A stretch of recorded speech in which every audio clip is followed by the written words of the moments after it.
Baik, saya akan mempresentasikan hasil makalah dengan judul Pemberhentian Pegawai Audit Evaluasi Sumber Daya Manusia.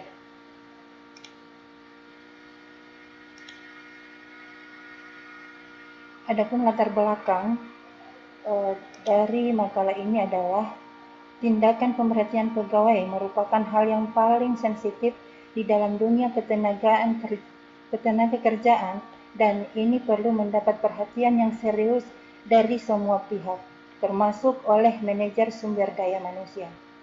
SDM merupakan aset potensial yang dimiliki organisasi dan berperan penting dalam pencapaian tujuan organisasi. Sumber daya manusia diibaratkan sebagai motor penggerak sebuah organisasi. Sebagus apapun tujuan, visi, misi, dan strategi organisasi tidak akan berguna apabila sumber daya manusianya tidak diperhatikan dan dikelola dengan baik. Untuk identifikasi masalah, yang pertama, bagaimana konsep, proses, alasan, dan bentuk suatu organisasi dalam memberhentikan pegawai dari pekerjaannya.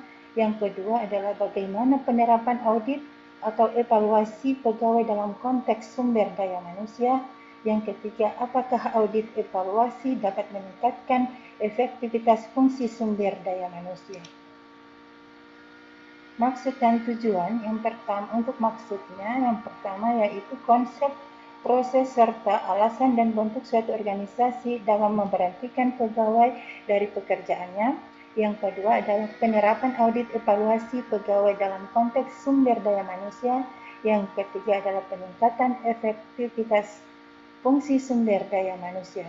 Sedangkan tujuan dibuatkan makalah ini adalah memenuhi salah satu tugas mata kuliah manajemen sumber daya manusia.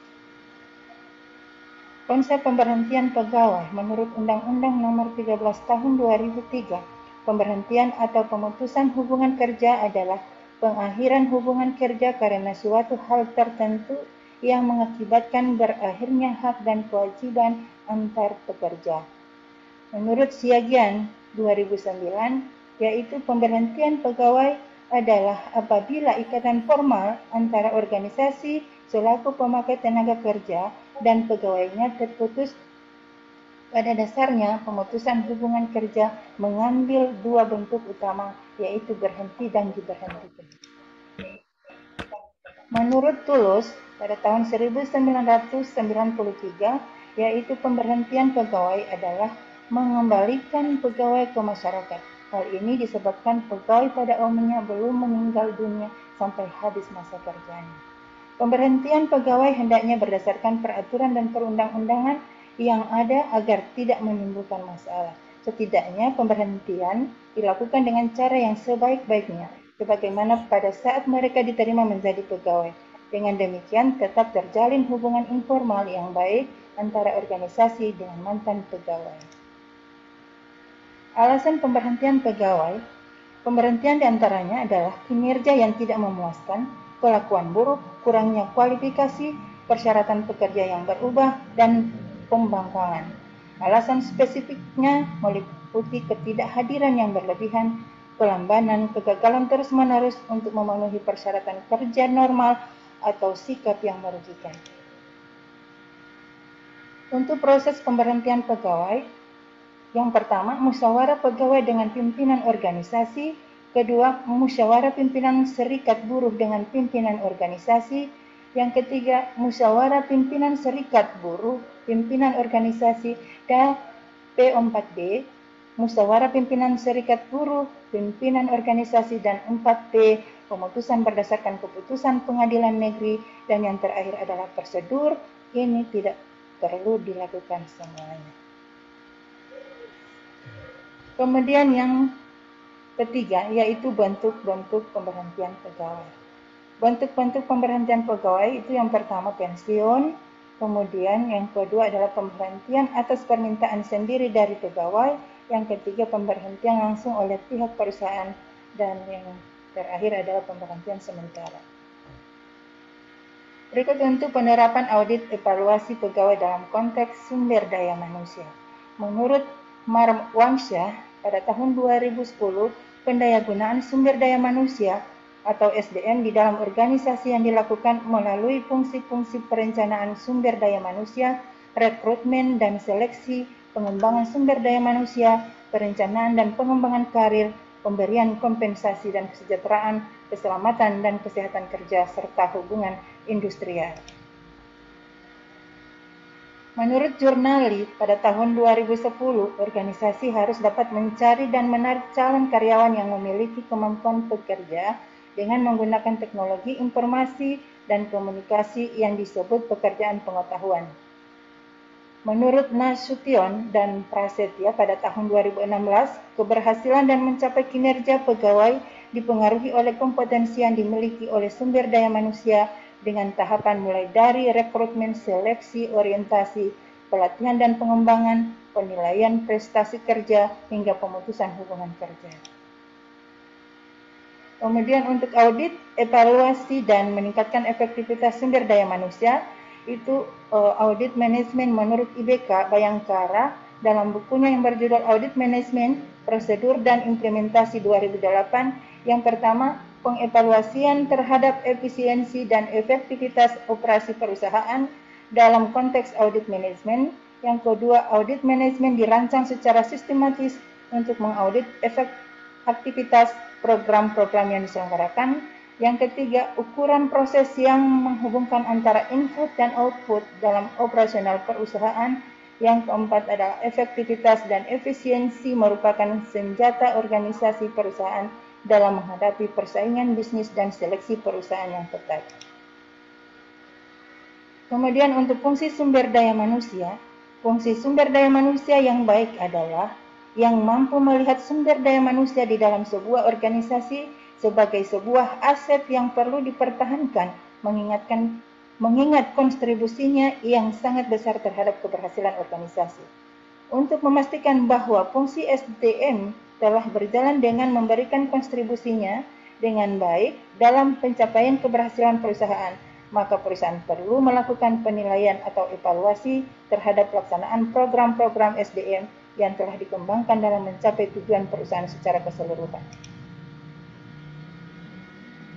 Untuk sumber daya manusia, pengertian sumber daya manusia dengan personal, yaitu personalia, kepegawaian, dan sebagainya, menurut Walker dan Davis pada tahun 1996 dan Sutrisno pada tahun 2009 menyatakan bahwa sumber daya manusia adalah pegawai yang siap, mampu, dan siaga dalam mencapai tujuan-tujuan organisasi.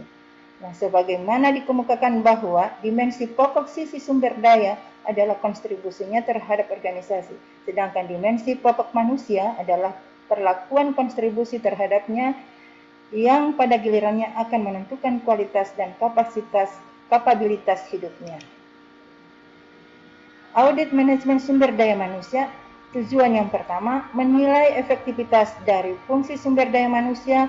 Yang kedua, menilai apakah program aktivitas sumber daya manusia telah berjalan secara efektif dan efisien.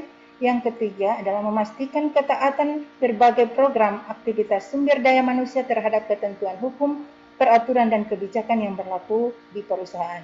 Yang keempat, mengidentifikasi berbagai hal yang masih dapat ditingkatkan terhadap aktivitas sumber daya manusia dalam menunjang kontribusinya terhadap perusahaan. Yang kelima, merumuskan beberapa langkah perbaikan yang tepat untuk meningkatkan ekonomisasi, efisiensi, dan efektivitas berbagai program aktivitas sumber daya manusia. Untuk manfaat mengidentifikasi kontribusi dari Departemen SDM terhadap organisasi. Yang kedua, meningkatkan citra profesional Departemen SDM. Yang ketiga, mendorong tanggung jawab dan profesionalisme yang lebih tinggi karyawan Departemen SDM. Yang keempat, memperjelas tugas-tugas dan tanggung jawab Departemen SDM, mendorong terjadinya keragaman kebijakan dan praktik-praktik SDM, menemukan masalah-masalah kritis dalam bidang SDM, memastikan ketaatan terhadap hukum dan peraturan dalam praktik SDM, menurunkan biaya SDM melalui prosedur SDM yang lebih efektif, meningkatkan keinginan untuk berubah dalam Departemen SDM, dan yang terakhir adalah memberikan evaluasi yang cermat terhadap sistem informasi SDM. Penutup, Yang pertama adalah masalah pemberhentian pegawai hendaknya berdasarkan peraturan dan perundang-undangan yang ada agar tidak menimbulkan masalah. Setidaknya pemberhentian dilakukan dengan cara yang sebaik-baiknya. Sebagaimana pada saat mereka diterima menjadi karyawan, dengan demikian tetap terjalin hubungan informal yang baik antara perusahaan dengan mantan karyawan. Yang kedua, audit kepegawaian didasarkan pada penilaian terstruktur dan terencana dengan meninjau kepada peraturan yang ditetapkan oleh lembaga guna meningkatkan kualitas sumber daya manusia melalui penilaian kinerja dan evaluasi.